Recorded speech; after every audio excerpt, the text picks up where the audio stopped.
This holiday season, be careful parking in front of others' houses. It could be illegal.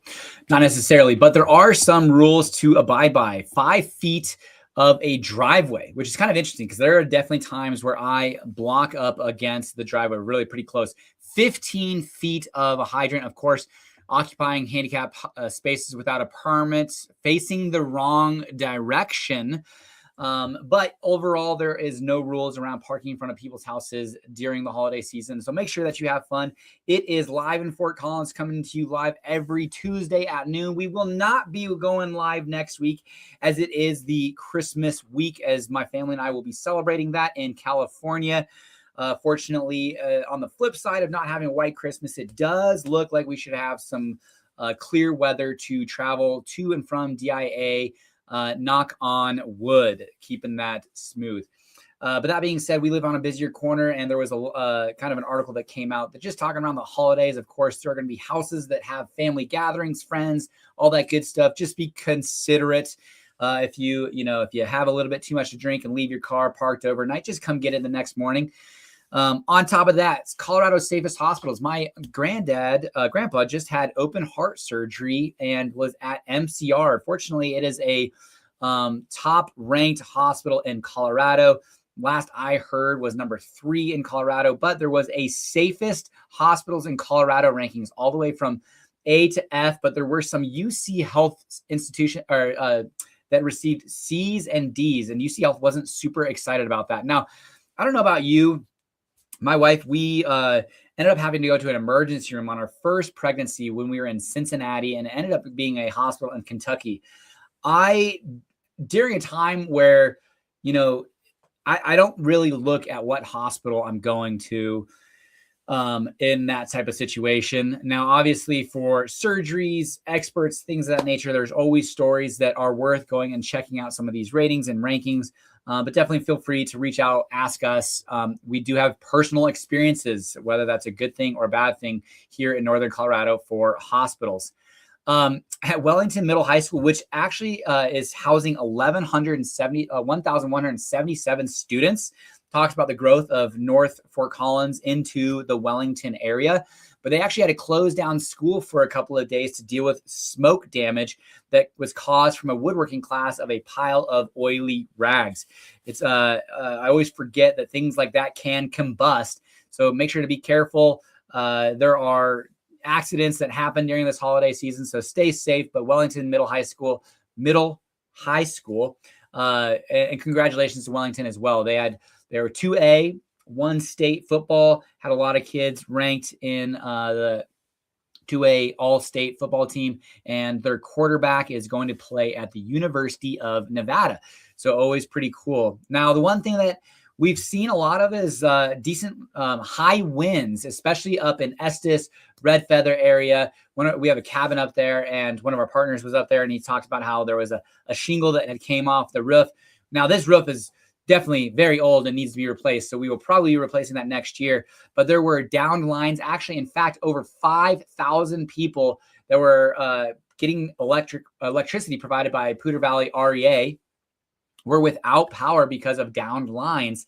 One of the benefits, obviously, living in Fort Collins is all of our utilities are underground. So we don't have that issue necessarily within city of Fort Collins proper. But when you get out to more rural areas, high winds. In fact, one of our buddies lives out in LaPorte, and he was, kind of live streaming to a certain regard some of the stronger wind days. And he was looking at one of the windows, and he had a cracked pane, and he's like, I was just waiting for that thing to blow off.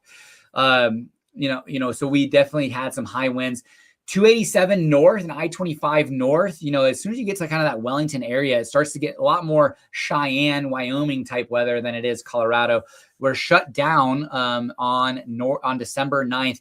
And make sure if you're traveling that way, which we do have a lot of people that are now living in Fort Collins and commuting to Cheyenne. In fact, there's a data center being built there, and an individual came through an open house and he said, I want to live in Fort Collins, but I'm going to be commuting to Cheyenne. We had resident doctors that would commute to Cheyenne, live in Fort Collins. But that is one thing that you got to pay attention to, is when there is weather north of I-25 and 287.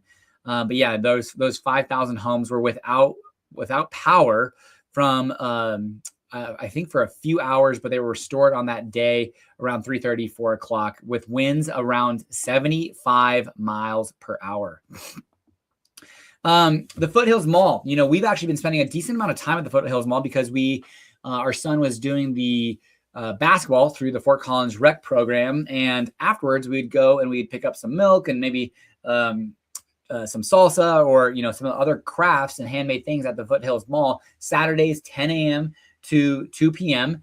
And also there's a new pop-up coffee shop, Mi Cultura is opened up there, as well as some other shops that are kind of making a presence known. And it's exciting because, well, I wouldn't say it's exciting. The toy library is packed, always people in there. Super excited to see that kind of nonprofit be successful.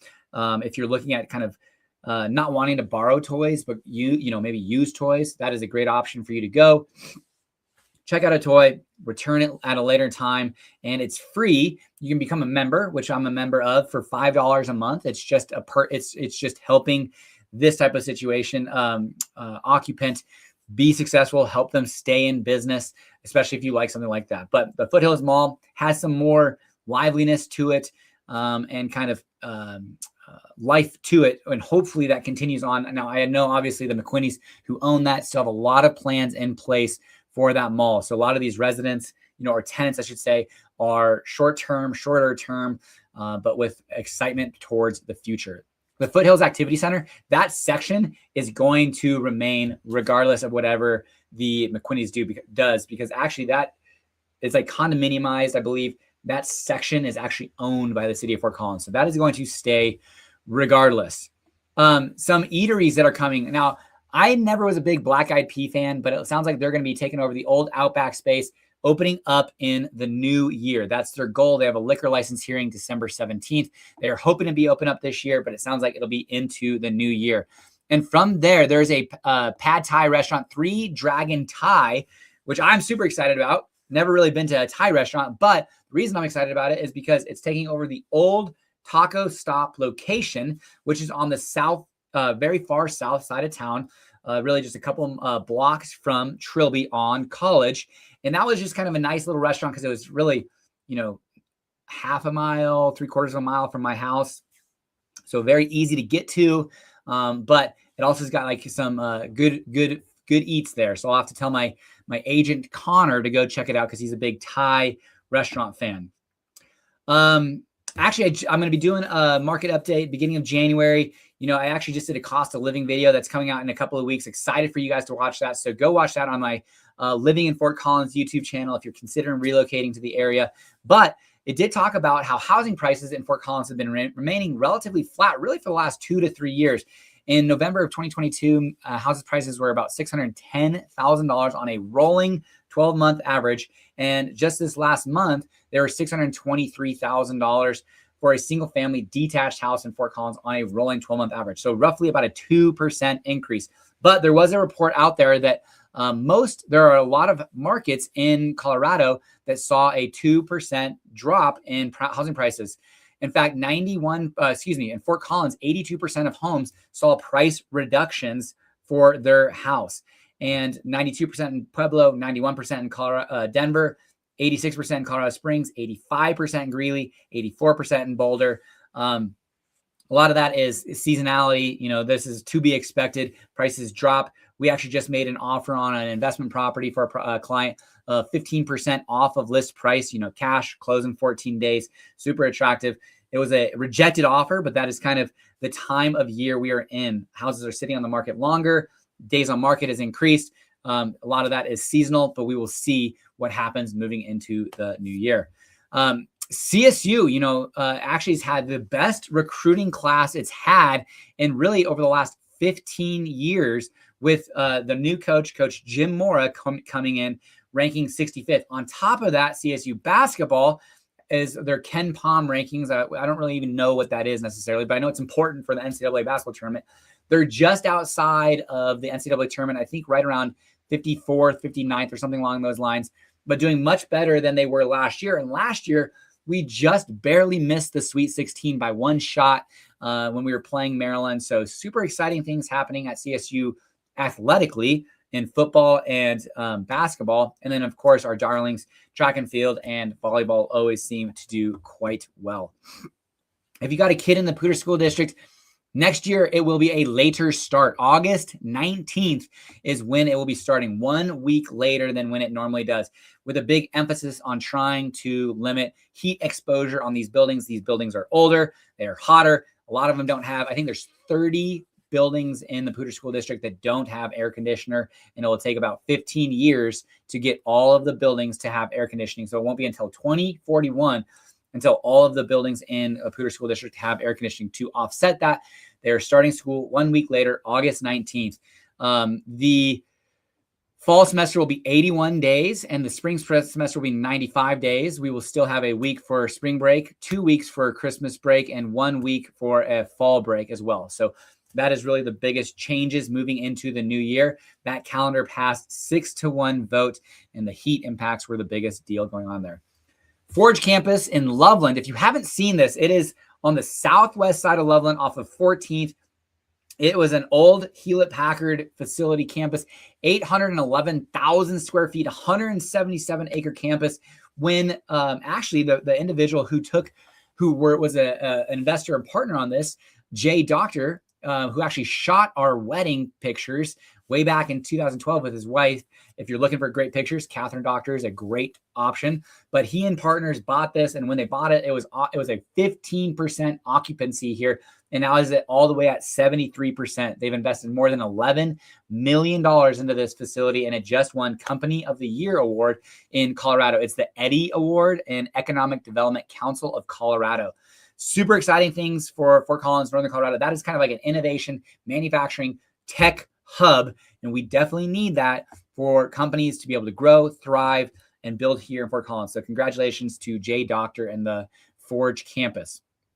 City Council had their work session there, and they really discussed 4 different things: housing catalyst, downtown parking optimization study, parks and recreation 2050 tax update, and the council end of term update, talking about kind of things that they've done well, things that they're looking forward to continue working on. But let's just start with housing catalyst. Here are some really interesting statistics that I found very interesting.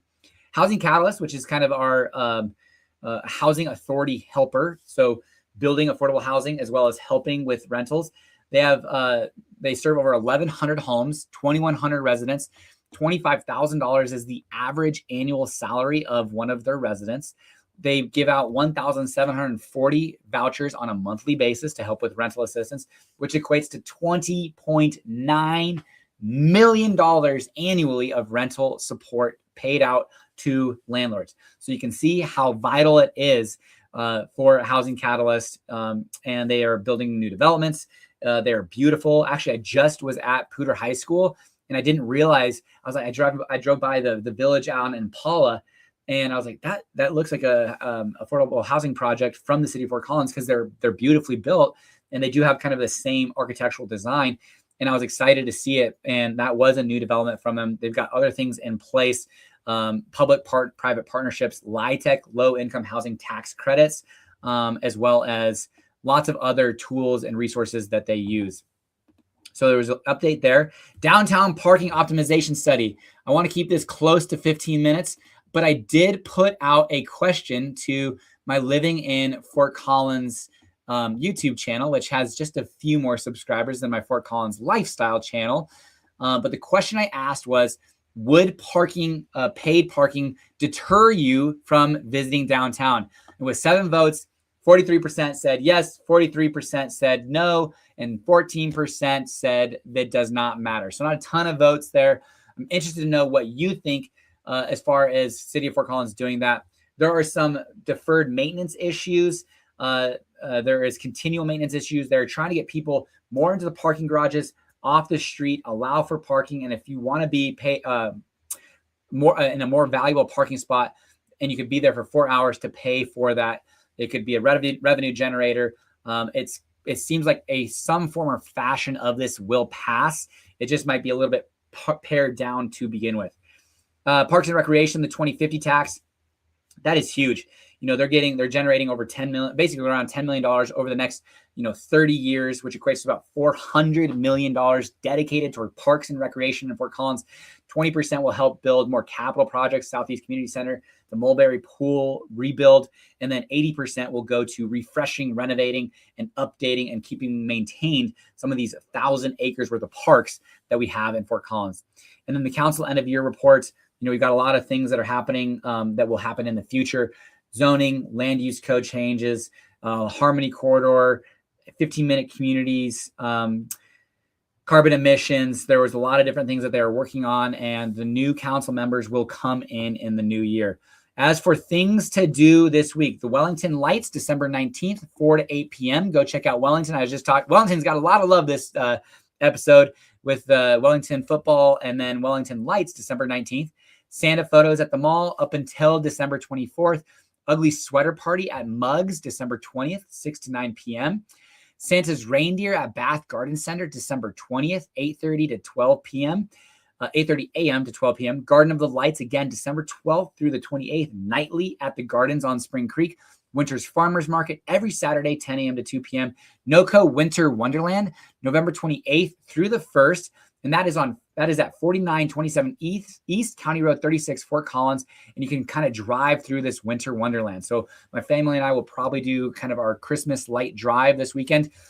Drive over North LeMay, just north of Vine. You will see Jack and Ginger Graham's wonderfully beautiful light display. It is worth the drive. Colorado Eagles play on the 20th and 21st. And as always, there's karaoke, tours at New Belgium, Morning Fresh Dairy. So those are things to do. That is live in Fort Collins. We are at 16 minutes, 47 seconds. I am going to end it there. I appreciate you guys watching. There is not going to be a live next week. We will have our newsletter. If you're interested in learning about that, sign up, send me an email address. I will get you onto the newsletter that gets sent out weekly on Tuesdays. Have a great day, everybody.